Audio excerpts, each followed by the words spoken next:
Hello friends, आज आपण बनवतो सँडविच। सँडविचसाठी आपण घेऊया ब्रेडचे एजेस कट करूया।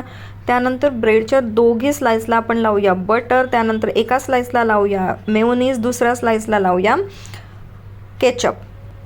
त्यानंतर घेतला उकडलेला बटाटा, त्यामध्ये चटणी, मीठ आणि चाट मसाला टाकलाय, ते लावून घेतलं। त्यानंतर काकडीचे स्लाइस, टोमॅटोचे स्लाइस टाकले, त्यानंतर चटणी, मीठ ॲड करून घेतलं। त्यानंतर आता पनीरचे पीसेस ॲड करतोय, वरतून थोडं चीज किसून घेतोय आणि सँडविच क्लोज करून त्याला आता आपण ग्रिलरमध्ये ग्रिल करणार आहोत।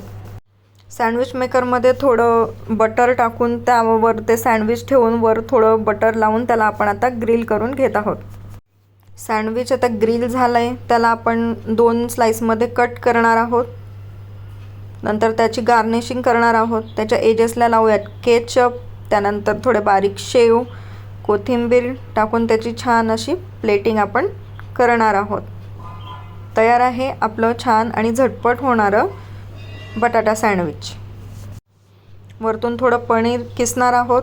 व्हिडिओ आवडला असेल तर लाईक, शेअर आणि सबस्क्राईब करा। थँक्यू।